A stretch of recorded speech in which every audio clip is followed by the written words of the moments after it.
You're listening to 91 Reasons, a journey into the twisted landscape of pop culture. Keep your hands and arms inside the podcast at all times. And now, the voice, Jeff Tucker.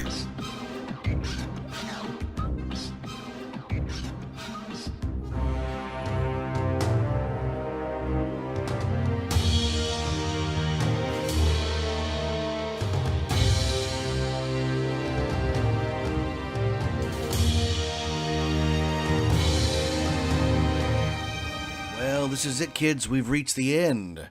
This is the third and final installment of our journey through the never-built Batman theme park at Universal's Islands of Adventure. Discovering this information at the swap meet was such an amazing journey. I met people because of it.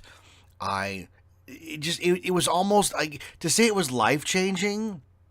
Like, I know that sounds so dramatic, but that treasure trove of theme park stuff really just changed so much in my life because I was able to write the articles for Blast Off Comics, which is where the Batman information originally appeared, blastoffcomics.com. It actually appeared at Comics 101, but when Scott Tipton moved out and started his own website, he put it all up there. So blastoffcomics.com. I was able to write these articles. And I made a lot of friends with this information. It was really completely amazing, the journey that this theme park treasure trove set me on. And it culminates in being able to share it with you guys because, man, the Batman stuff is so cool, and what could have been is so amazing, and the fact that we're never going to see any of it. The rides were great, the shops were great. For this final episode, we're going to delve into the shows, and they start out insane, and they only get more insane in scope as we go on. So strap in, grab some Bat popcorn, get a Bat soda, and join us as we journey one more time to the never-built Batman theme park at Universal's Islands of Adventure.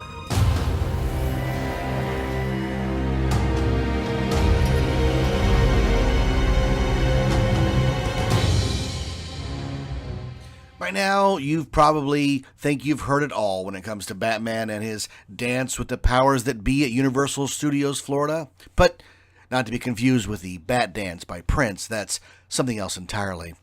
There's been everything you'd expect from a theme park proposal, from shops and restaurants to rides and shows, everything a Dark Knight needs to entertain the millions of people who look up to him as a defender of justice and long to spend some time exploring his world and participating in his adventures. But you've never seen anything like what they had in mind for old Batsy back in 1992. The creative forces charged with creating this Batman theme park proposal approached a neurologist and inquired about the feasibility of an attraction that was truly virtual reality. The attraction in question is called the Justice League Mind Warp attraction. In this proposed attraction, you'd enter into the actual Hall of Justice, home of the legendary Justice League of America. The fact that they were planning on building this particular structure is fantastic. As a fan of the Superpowers action figure collection by Kenner in the 1980s, the Hall of Justice playset was the centerpiece of that set. Hopefully they would have omitted the Justice Jogger vehicle. And if you know what this is, congratulations, you've earned your geek wings just like me. Inside the Hall of Justice, you'll file past giant statues of Superman, Batman, Wonder Woman, The Flash, and the Green Arrow, and into a circular chamber to meet the Keeper, an alien guardian who is charged with taking care of the Hall of Justice. There's no mention to where this character came from, but the Keeper is a scientist of sorts, and he has a new invention he wants to share with everyone. It's the Justice League Mind Warp device, and it will allow you to experience firsthand the daring and courageous exploits of the heroes of the Justice League. This entire scenario comes from the idea that the Hall of Justice is less a headquarters for the Justice League and more of a museum that allows members of the public to see exhibits from the past deeds and reminders of the constant evil the world faces. With so many children having grown up on the Super Friends cartoon series, it may have been confusing to find the Hall of Justice a museum and not a fully functioning base of operations. The Keeper shows everyone the Mind Warp device. It's a futuristic-looking piece of headgear consisting of a headband with small holophonic, their word, not mine, holophonic speakers angled into the ears for stereo sound and wrap around liquid crystal 3D glasses. Once you enter the theater and put the glasses on, you'll experience the most realistic virtual reality the world has ever seen, with sights, sounds, scents, and tactile responses created to make you feel as if you are really a part of the action.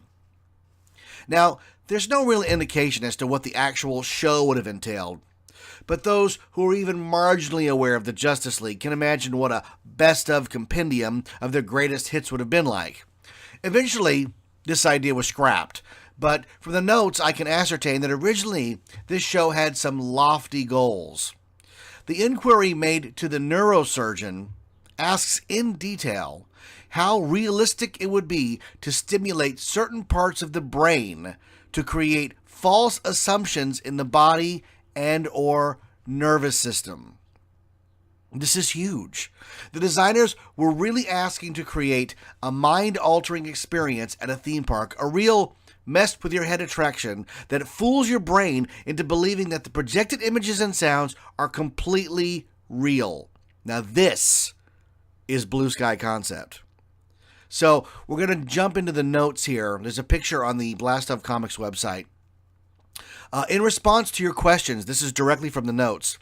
It is true that there are specific areas of the brain dedicated to specific functions, i.e. the visual cortex, the auditory cortex, the primary sensory cortex, which responds to pain, touch, temperature, pressure, the motor cortex, which is precisely linked to movements of certain muscles, and so on.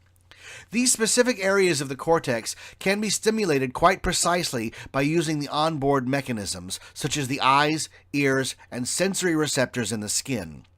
It is possible to short-circuit the onboard mechanisms and stimulate the brain directly, thus causing an artificial experience.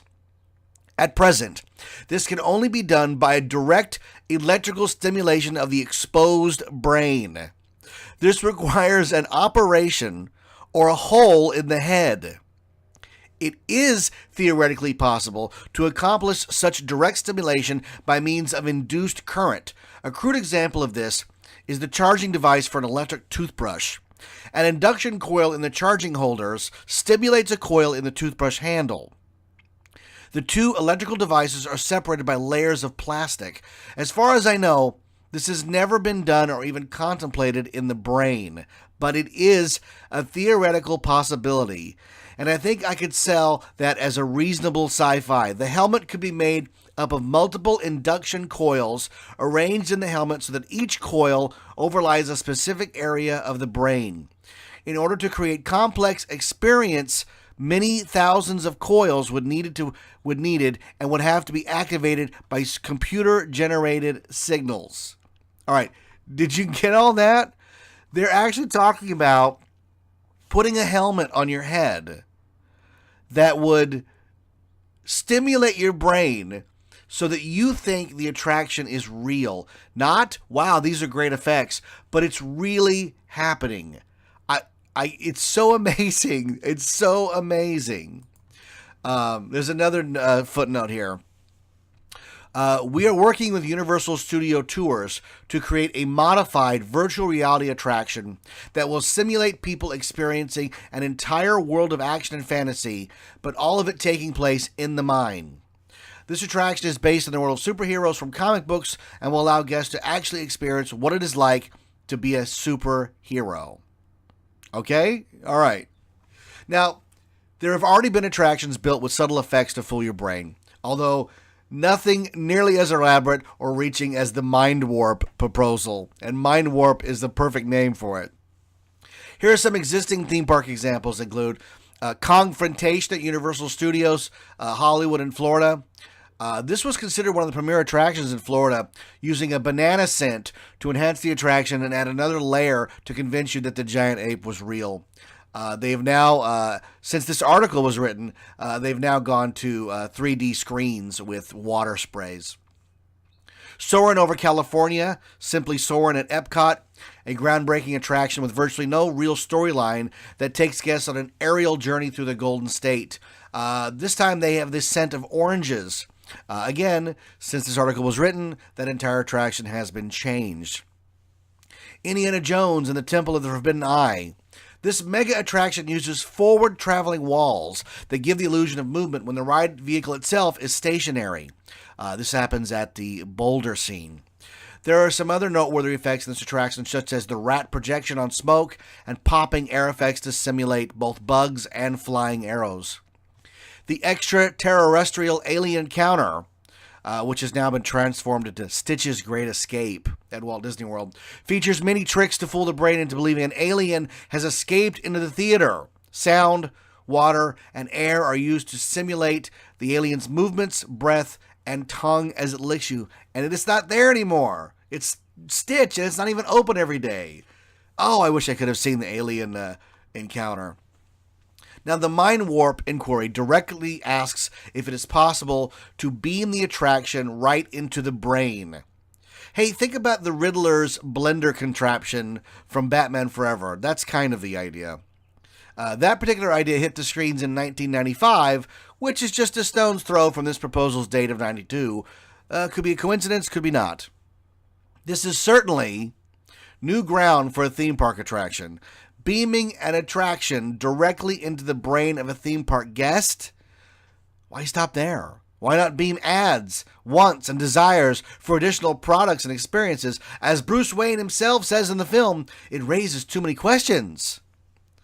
Alas, the technology of 1992 was not sufficient enough to accomplish any of this proposal's ideas.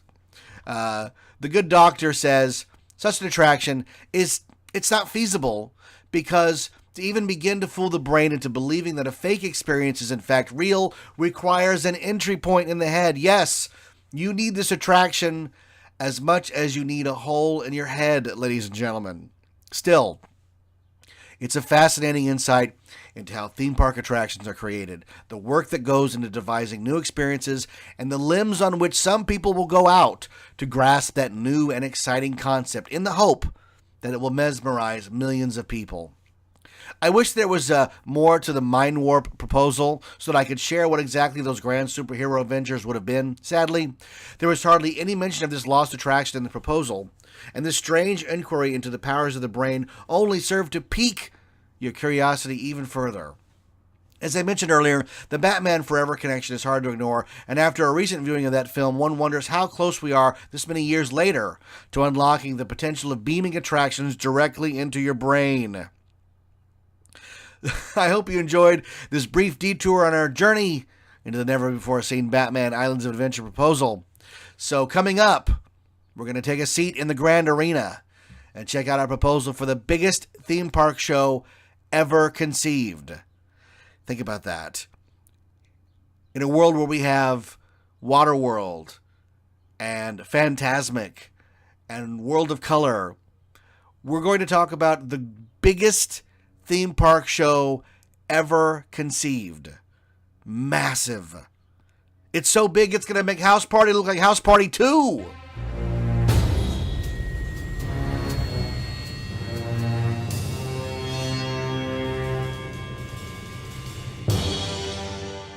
So the designers had the idea to put a show directly into your brain.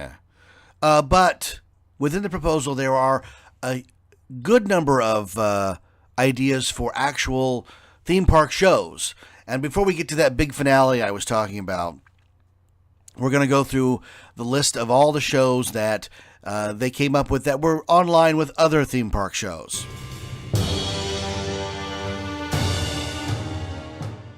We've explored, dined, shopped, and enjoyed some out-of-this-world ride concepts, all centered around Batman and his rogues gallery, with a small dollop of the Man of Steel thrown in for good measure. What else could there possibly be to see in Gotham City? Well, how about two of the biggest, most ambitious theme park shows ever conceived? That's right.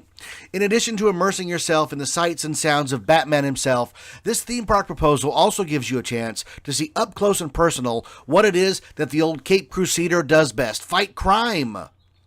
And these aren't just any show concepts. They're certainly not the lame type of show you'd see at Six Flags, where a director sets up a stunt scene and runs the actors through their paces, only to show you how the magic of Hollywood makes them come to life on the big screen. No.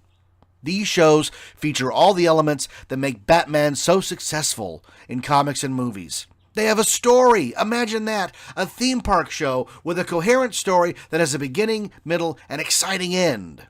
Since most of the superhero theme park shows we've been subjected to have simply been cut and paste snippets of the movies, or worse yet, the nearly unwatchable Spider-Man Rocks at Universal Studios, those ambitious concepts will boggle your mind with their linear storytelling and exciting resolutions. First up, we have a show that went through many name changes. Titles for this show included The Super Friends in the Theater of Death, Batman's Super Crime Theater, Death of the Dynamic Duo, The Amazing Opera of Crime, The Superheroes Shadow of Death, A Heist at the Opera, The All-Star Opera Battle, and there actually are more. Finally, the decision was made to name the show Terrible Traps and Fantastic Escapes. It's not the best of titles, since they've eliminated Batman completely from the name, but I guess they figured since you were immersed in Gotham City, you would just assume that Batman would make an appearance. Fantastic Traps. What was it? Terrible Traps and Fantastic Escapes. Experience a world of magic beyond belief. Terrible Traps and Fantastic Escapes is an action-adventure illusion show utilizing modern-day stage illusions in a linear storyline. Guests will experience the ultimate illusion spectacular as Batman, Robin, and Superman team together to fight Gotham's most infamous villains. Our heroes must escape deadly traps to save Lois Lane, Jimmy Olsen, and Commissioner Gordon from certain death. Ultimately, the audience itself is threatened when the entire theater becomes a massive death trap. This show happens in front, behind, above, below, and all around the audience, combining elements from Siegfried and Roy's Beyond Belief with MCA's Adventures of Conan. This show merges magic with action to create an exciting new kind of spectacular. The Terrible Traps and Fantastic Escape show takes place in the Gotham Opera House. Hence the reason that opera shows up in so many of the name suggestions. But I'm sure they had to know that any show with the word opera in the title would be a major turnoff to kids and some adults. One usually does not associate action and adventure with the term opera. Now, the Opera House is a very nice structure that would really place the audience in the context of the show. You can see a picture of it at the Blast Off Comics website. Now, tonight is a special show reopening the once shuttered building with a show that will benefit the Gotham Metropolis Orphanage Foundation. Metropolis being shoehorned in to explain the presence of the big blue Boy Scout is a little later. In fact, World's Finest would have actually been great had they included in the title of the show, because it's going to feature Batman, Superman, and most of their supporting characters. You enter the Opera House through the richly refurbished lobby. The notes indicate that the facility will require extraordinary art direction in order to be affordable. They're going for a classic opera house with all the trimmings. Luxuries not normally built for a theme park attraction. You'll wind through the queue and into the ornate theater. Overhead, enormous crystal chandeliers hang from the ornate ceiling, and a giant velvet drape frames the magnificent stage. You find your seat, and depending on which portion of the proposal, you may or may not see a lap bar. Knowing what's coming up, I understand why it's there from a practical standpoint, but it would have detracted immensely from the overall theme. Once you're seated and the lights dim, the curtain rises to reveal Commissioner Gordon, who welcomes us and introduces the sponsors of tonight's show, Bruce Wayne and Dick Grayson, who join Gordon on the stage. Covering the gala event are members of the press, Clark Kent, Lois Lane, and Jimmy Olsen from the Daily Planet. There's some discussion about having our heroes appear in their everyday disguises. Would seeing Bruce Wayne detract from Batman's appearance in the show? What about Clark Kent? Will the audience cheer and applaud Superman if we know he's already in the building? In this show, the audience is part of the act. We're literally playing the part of the audience, so if we don't buy the concept, the show will fizzle. Personally, I'm torn.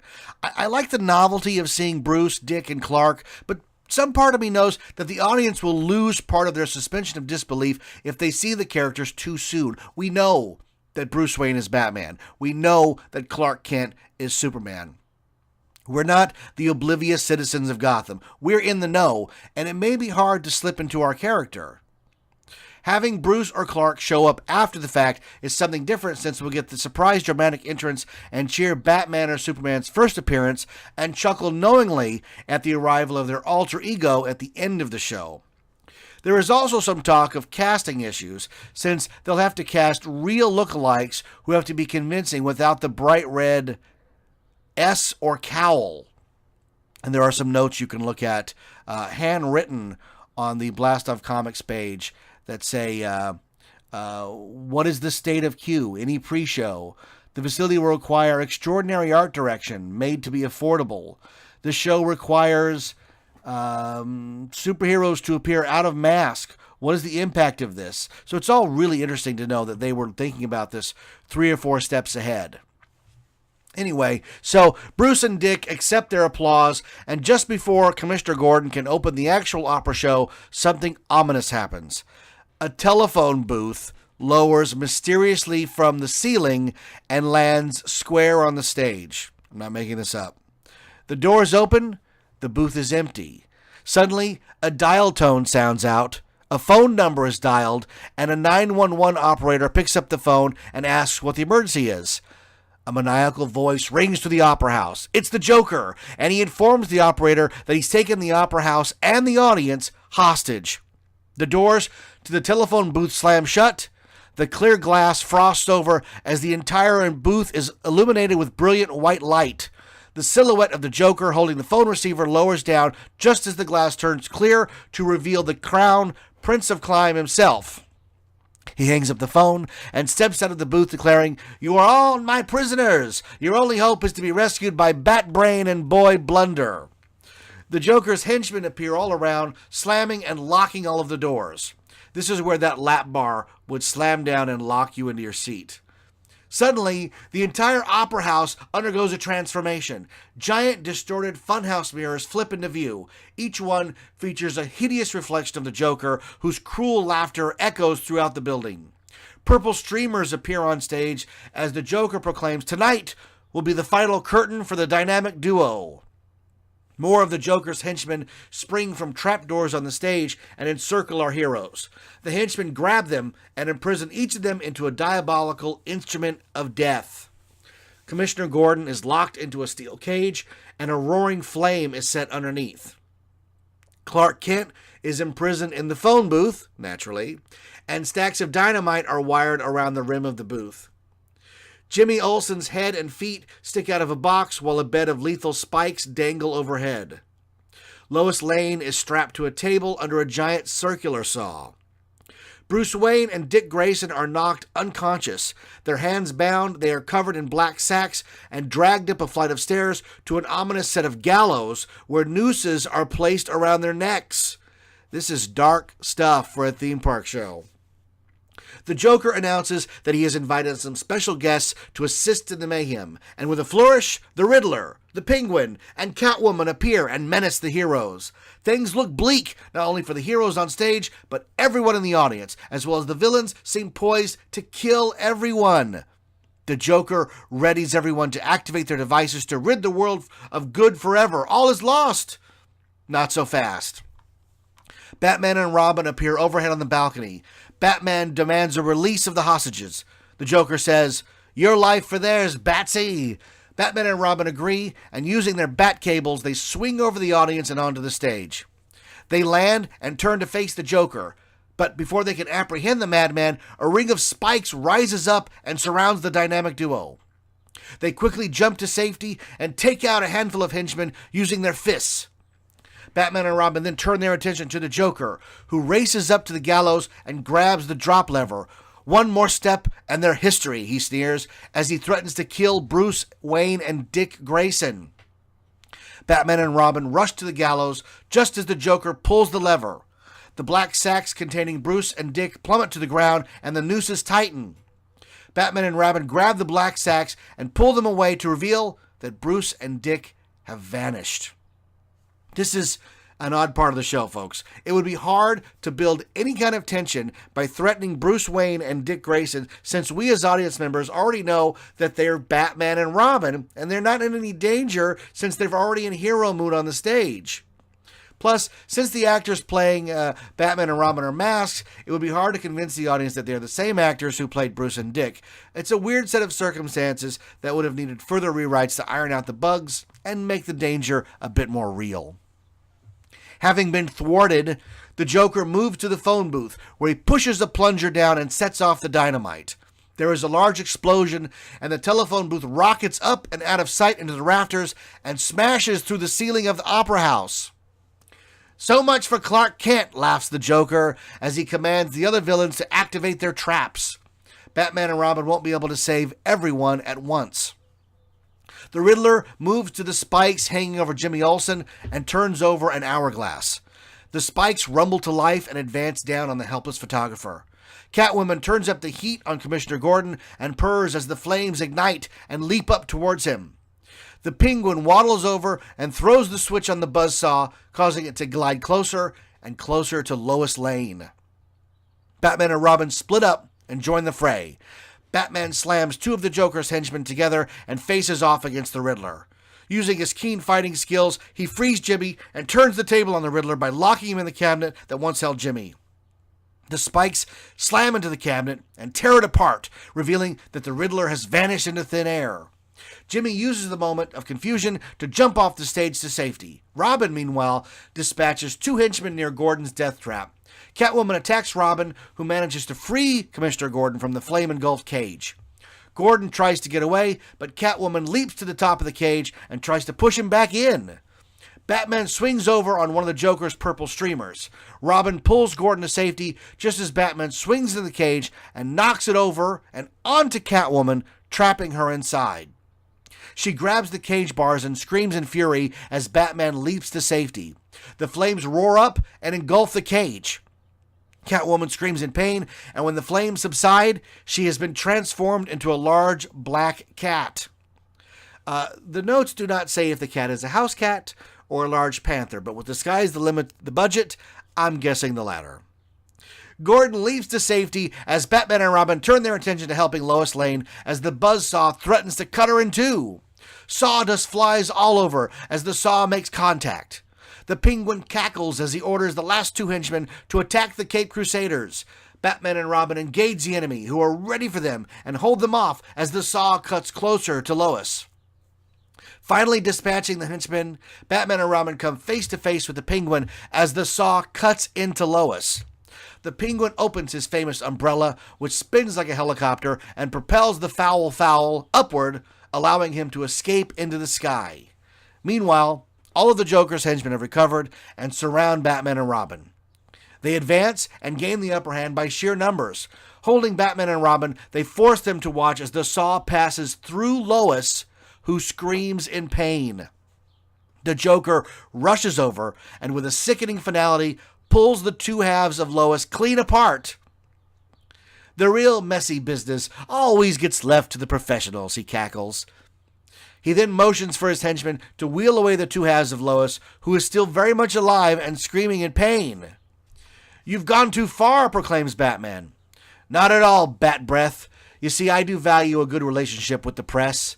The Joker counters as he demonstrates his twisted mercy by rejoining the two halves of Lois, who emerges from the box in one piece.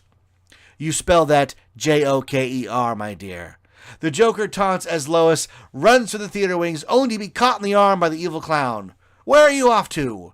The show is not over, and you've not seen the grand finale. I've saved the big surprise for the ending. The henchmen knock Robin out and bind him into a sack, which is stuffed into a packing crate and then locked with steel chains and padlocks. The crate is then attached to a large crane that lifts it high into the air and over the audience.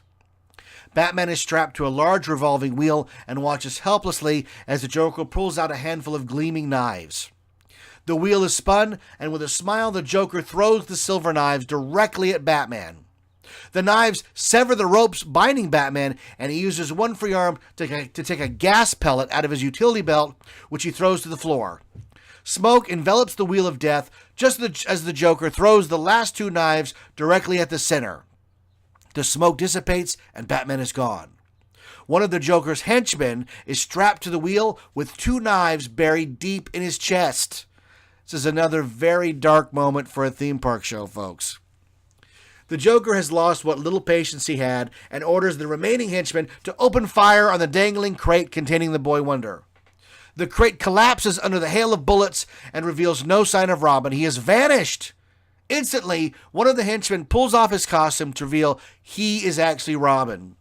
Grabbing a machine gun, Robin uses the weapon as a club to smash two of the henchmen into the orchestra pit. Two other henchmen get the drop on Robin and grab his arms, pulling him like a sick tug of war. Just in time, Batman swings in on a cable from backstage and kicks the two henchmen down to the orchestra pit. Batman continues to swing out and over the heads of the audience and then back to the stage where he joins Robin to face off against the now alone Joker. Undefeated, the Joker laughs hysterically and reveals his big surprise. A large, colorful lever that sits center stage on a raised platform. Standing triumphantly on the platform, the Joker pulls back the lever and activates his final act of madness. Mechanical sounds echo throughout the opera house as somewhere giant cogs are turning. The Joker directs everyone to look up to the ceiling just as giant spikes emerge and move slowly down towards the audience. Now again you see why those lap bars were proposed. You're trapped and helpless as the spikes inch closer and closer to you. Hideous creaks mix with the sound of grinding metal as the spikes continue their journey down. Batman and Robin surround the Joker. Cornered by the Caped Crusaders, the Joker wrenches the colorful level free of the platform amid an explosive shower of sparks. The lever is now useless, and there's no way to stop the spikes. You await your doom, knowing that the dynamic duo did their best, but the Joker has finally gotten the upper hand. Ominously, the floor begins to vibrate. Could the building be poised to collapse under the weight of those hideous spikes? The vibrations increase, and as the spikes draw near, an immense roar sounds out from below the theater. The floor shakes violently until a powerful force bursts through. A red and blue blur races upward, holding a massive steel girder. It's Superman! He bursts through the floor and pins the Goliath girder under the ceiling, stopping the spikes. He flies up and up, driving the spikes back to their beginning position. Suddenly, the sound of metal straining against metal sounds out, and the entire building shakes violently.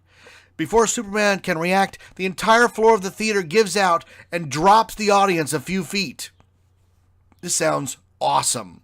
Just as everyone recovers from the shock, Batman and Robin capture the Joker in a cage that lowers from the ceiling. Superman joins them on stage, and Lois and Jimmy appear from backstage. Commissioner Gordon rushes on stage with a battalion of Gotham City police officers to restore order to the theater. Gordon inquires about the fate of Clark Kent, Bruce Wayne, and Dick Grayson, and Superman assures them that all is well and they're all safe and sound. Why, Clark Kent is already back at the Daily Planet filing a story on the fantastic heroics witnessed here tonight. Lois, sensing a scoop, joins Superman, and they fly up and out of the theater back to Metropolis. Commissioner Gordon orders the caged Joker returned to Arkham, but just as the cage lifts off into the air, the Joker cries out, "You haven't seen the last of me yet, Batman!" The cage erupts in a flash of flame of sparks and collapses as the Joker vanishes into thin air.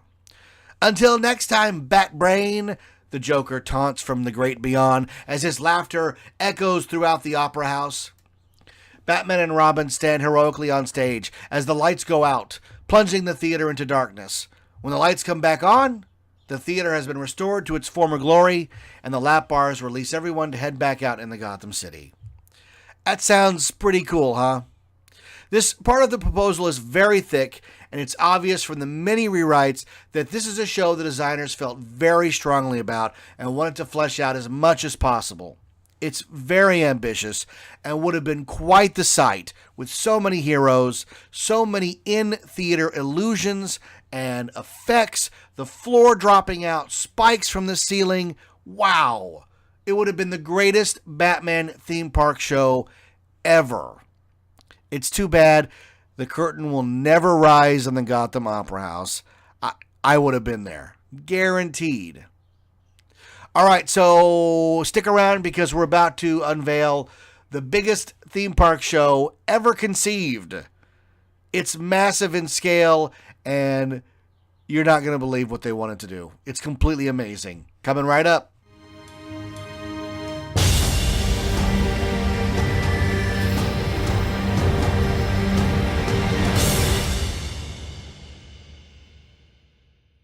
Wow, what a day we've had at the never-before-seen Batman theme park. It's been incredible.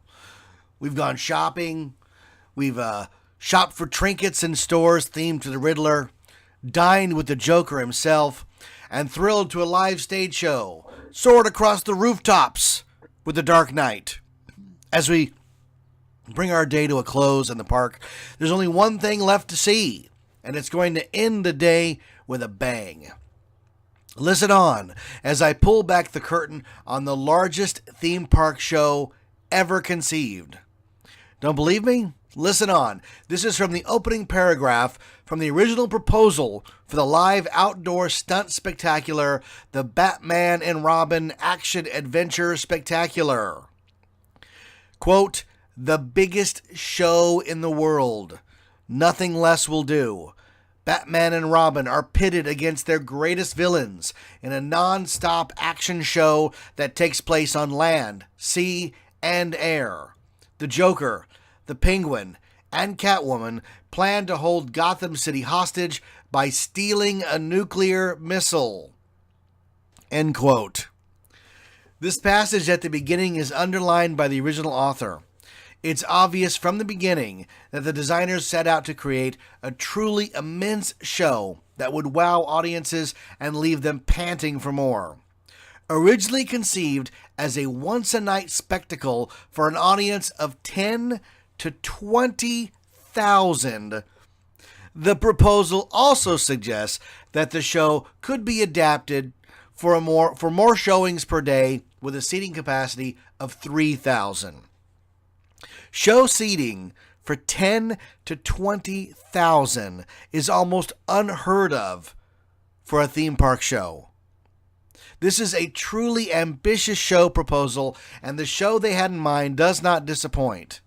The Batman and Robin Action Adventure Spectacular is truly huge and would have been the perfect way to end a fun-filled day in the park. Rest your tired feet, grab a bat soda, some bat popcorn, and sit back as the dynamic duo save the day once again. Now understand that I work in the theme park industry, and what we do is designed to keep guests in the park, to have fun, to get them to spend money, yada, yada, yada. But the idea that everybody would convene for one show, that was a different concept back then. I know Fantasmic does it. I know World of Color now does it. But this proposal from 1992 is a long time ago. And the only parks that were doing stuff like this were the ones in the Midwest, because they would put on either a concert or a fireworks show at the end of the night, inviting everybody to stay till 10 or midnight and watch the fireworks, and then everybody would leave at the same time. Now, as I work in the theme park industry, whenever there's a big event like this going on in the park, that's when I go on rides. So I've only seen Fantasmic once. It's usually way too crowded for me.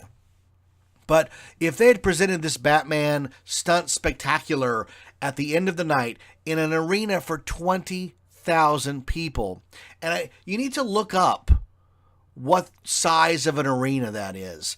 You know, at Knott's Berry Farm, the Charles N. Schulz Theater holds about 2,000 people. So it would be 10 times as big in the audience. Like that's a staggering amount of people. Unbelievable amount of people to watch a show. I don't think Waterworld holds 3,000 or more at Universal Studios.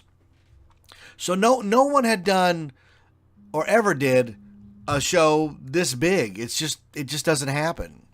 So that's why this is so exciting and why it's the finale of our Batman theme park series. Again, there are full color images of almost every sequence from this show available at Blast Off Comics.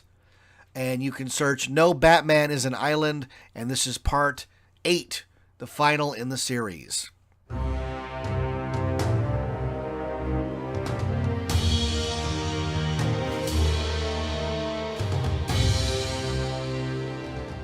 Seated in the amphitheater, you can see the sprawling world of Gotham City laid out before you. Across an open lagoon is the city's skyline, an impressive lineup of skyscrapers and structures that give off a feeling of shadow and light and the activity of a hustling, bustling city. In the foreground sit 2 islands in the water, while on the far shore sits the familiar rust-eaten complex of Axis Chemicals. Gotham City police are present all around as GCPD patrol boats cruise the harbor, spotlights moving about everywhere. Large television screens come alive with a live feed from Commissioner Gordon, who warns the citizens of Gotham that the Joker has threatened to destroy the entire city unless his insane demands are met. Citizens are warned to stay inside until the danger is over. Suddenly, a massive tarp-covered barge floats into the area. The patrol boats order it to stop and prepare to be boarded. The barge continues to move forward, and when the patrol boats threaten to open fire, suddenly the tarp is removed and the barge is revealed as an evil laugh rings out. The barge is actually the Joker's gunship, and before anyone can react, missiles are fired from the gunship and the police patrol boats are blown out of the water. The Joker's goons emerge all around and fire on the patrolling police officers. Gunfire rings out, and the goons blow the main doors of Axis Chemicals open. Sirens sound out, and burglar alarms pierce the air. Floodlights illuminate the ominous chemical warehouse, and within moments, a rail car bearing a nuclear warhead is rolled out to the loading docks at the water's edge. The nuclear warhead is loaded onto the Joker's gunship and floated out into the harbor as the floodlights go out. The danger is real. The police are powerless, and there's only one thing to do. The bat signal lights up the night. A beacon of hope in the darkest of times. Suddenly, Batman himself appears at the top of Axis Chemicals, silhouetted by the chemical factory's illuminated sign. He orders the Joker to stop, but the clown prince of crime orders his men to open fire on the bat. The chemical sign explodes in a shower of sparks as the bullets rip through it. Batman shoots his grappling hook and does a slide for life to the ground below. As Batman nears the ground, the Joker's gunship emits a cloud of toxic green Smilex gas.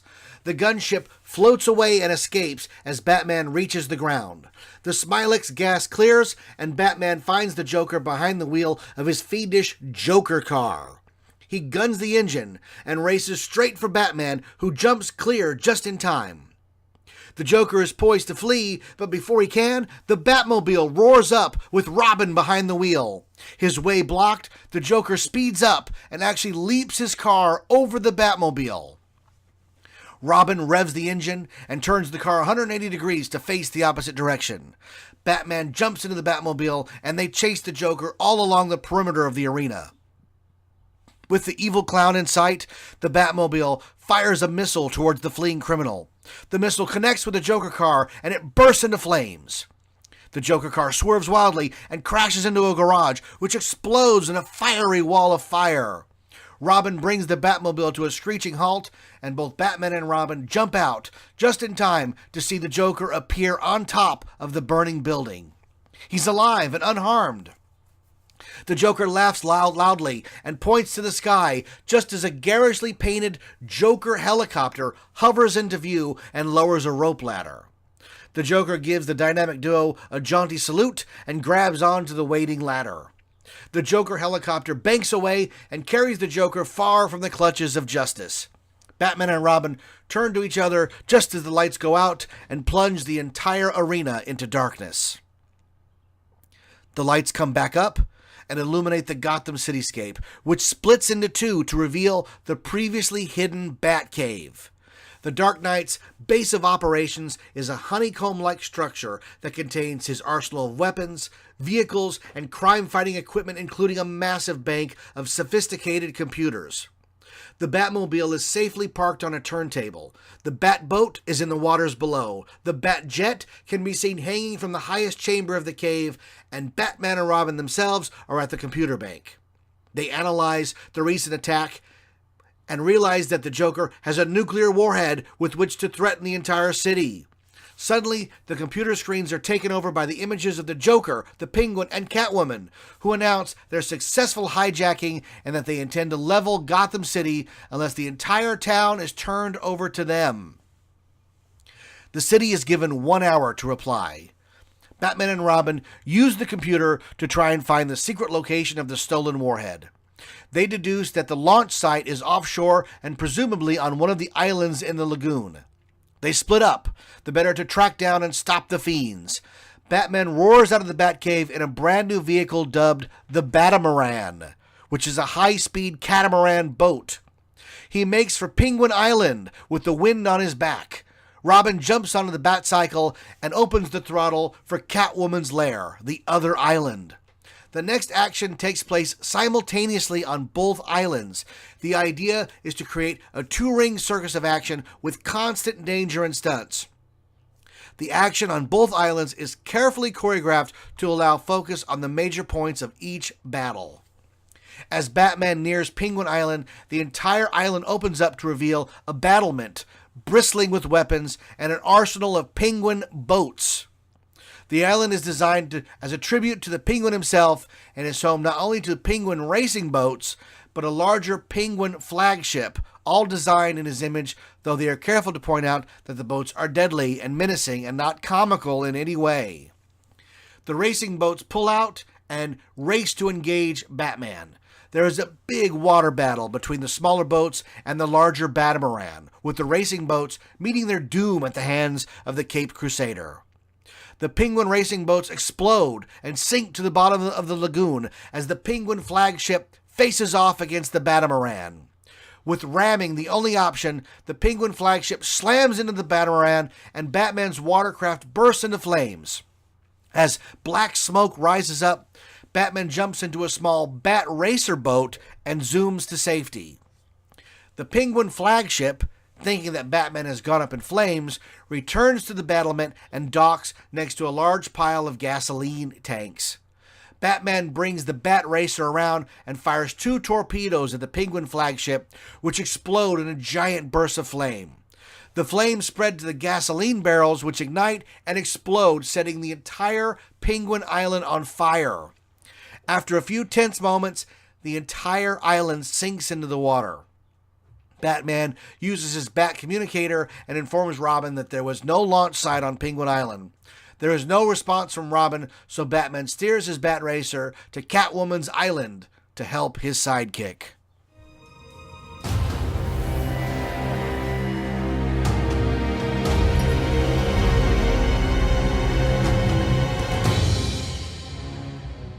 Meanwhile, Robin has activated the Batcycle's turbojet engine and rockets the bike over the water and onto the other island, which has rotated to reveal the previously hidden lair of Catwoman herself. Catwoman emerges to find the Boy Wonder and immediately dispatches her armed Catmen to take him out.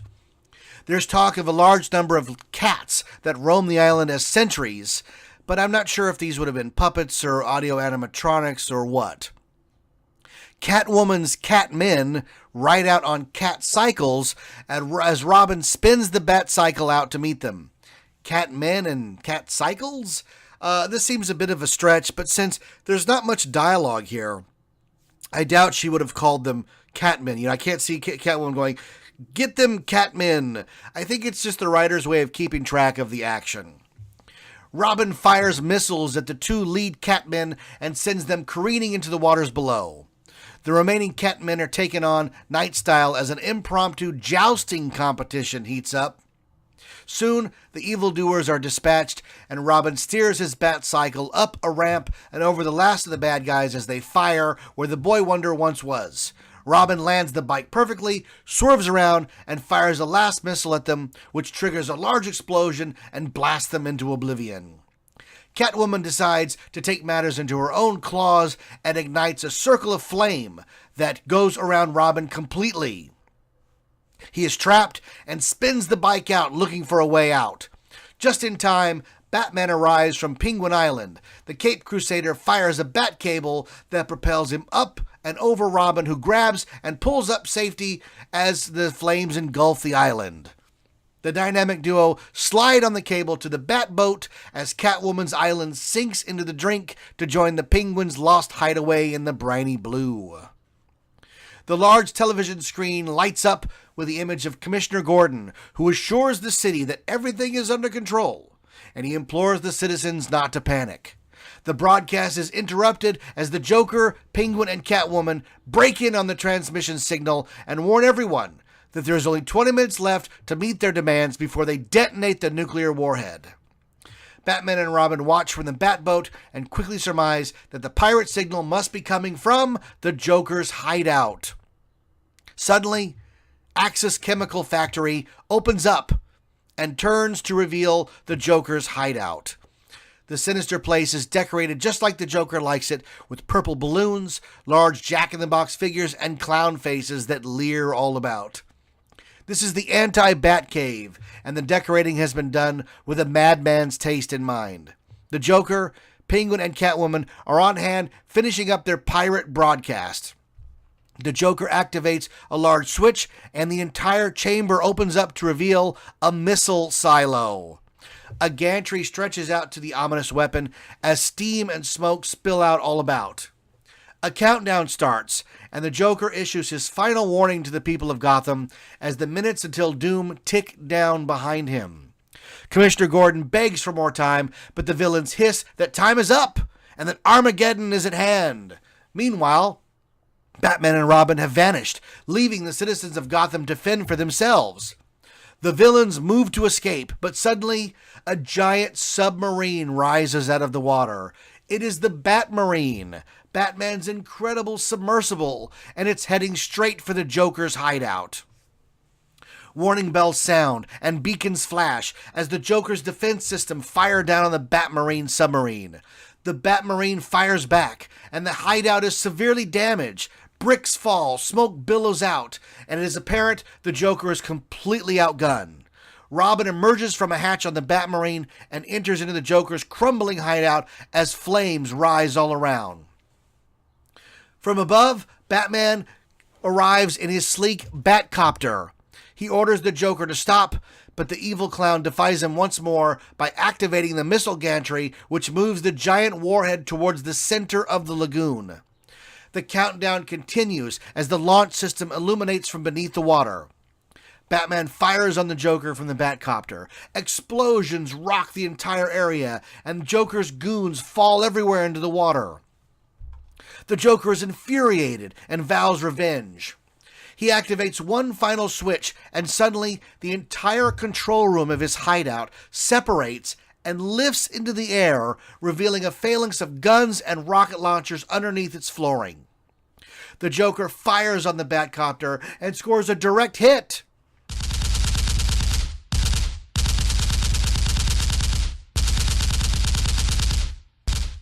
Batman leaps from the vehicle and slides down a cable to the hideout to face off with his arch nemesis, as above him, the Batcopter explodes in a shower of fire and sparks. Batman and Robin join up and throw down gas pellets to engulf the area with blue smoke. In the confusion, they make their way into the hideout and to the control room. The dynamic duo, Corner, Catwoman, and Penguin, and Robin holds them at bay as Batman advances on the Joker. The countdown continues to mark the time until destruction, and now there's only 60 seconds left. Batman reaches the top of the hideout and commandeers one of the Joker's gunneries. He wheels it around to fire at the Joker, who has reached the height of 150 feet on the rising platform. Batman scores a hit, and the Joker's platform sparks and drops, flames erupting from underneath. Batman climbs up to the highest tower on the hideout and jumps out to the platform, bringing the fight to the Joker at last. The two enemies square off on the fiery platform as the seconds continue to count down. At one point, Batman is pushed from the platform, but he uses a bungee cord to bounce back up to safety. He takes the Joker by surprise by his reappearance, and Batman uses the shock to take him out once and for all. The Joker is dispatched and sent screaming to the water below. At the last second of the countdown, Batman pushes the abort button. The missile, alive with smoke and activity, is on the brink of launch. Suddenly, the abort order is announced, and the missile implodes on itself in a fantastic spray of fire and sparks. The warhead sinks into the water below, and instantly the entire lagoon is engulfed in flames that shoot high into the air. With the final explosion, the warhead is gone, and smoke fills the air. The danger is over, and Batman and Robin have once again saved the day. Robin uses his bat cable to swing his way onto the platform with Batman, and the two of them use the elevated perch to move out and over to the audience to wave to them and let them know that all is well in Gotham City. They assure the city that crime will always be stopped, and that the forces of justice are only a bat signal away. Commissioner Gordon appears once again on the monitors to thank the dynamic duo and assure them that the Joker will be found and take him to Arkham once and for all. Now that's a theme park show. Stunts, fire, heroes, villains, boats, helicopters, motorcycles, fights, smoke, and justice. All the ingredients for an incredible show experience. It is a shame this show was never produced. What comic fan, what Batman, what movie fan wouldn't love to sit and watch this spectacle? It puts Waterworld at Universal Studios to shame. This proposal got really far into the planning process and is evident by the large amount of renderings that were created for it. Full color renderings are quite expensive, and this show had more than any other in the proposal.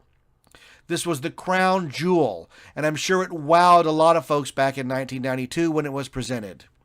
It's a shame that the show will never be presented anywhere. They did do a live traveling Batman show not that long ago, and it was mostly for children, with little tiny models of cities and no real giant spectacle. This was a spectacle show designed to impress you, to get you to stay all the way to the end of the day at the theme park. I would have loved to have seen it. It's more like the Miami Vice show they used to have at Universal Studios a long time ago. But alas, it's never going to be. And the only way you can see it is at Blastoff Comics. Search No Batman is an Island. The color renderings are in Part 8, which is the final part of the proposal and the articles that I did. It has been a lot of fun sharing this with you. I'm bummed that we can't have it. We did get Harry Potter, which is an immersive theme park experience unlike any other. I've not yet been. I can't wait to go. This would have been the Batman version of that kind of immersiveness. And the mind reels. But coming up in a couple of years, Star Wars Land at Disneyland, which promises just as much immersiveness and putting you in the action. And that's what we want, right? Can you imagine a Star Wars attraction where they want to drill a hole in your head and beam the action right to your cortex? Hey, I might volunteer for that. Thanks for tuning in. Thanks for traveling with us through the never-built Batman theme park at Universal's Islands of Adventure, Florida. Check out Blastoff Comics for all your comic needs and to see the original articles as they were presented. I am Jeff Tucker. My voice is shot. Batman really gets you excited and you lose your voice quick going, Batman this and Batman that, pow, pang, poong, right? I'm Jeff Tucker. Thanks for tuning in. The show is 91 Reasons.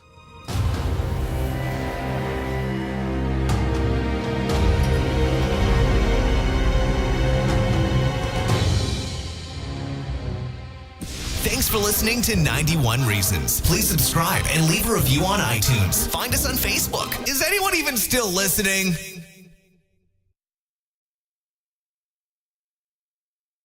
Surrender that gigantic pie. To the frame, our rascally restaurant!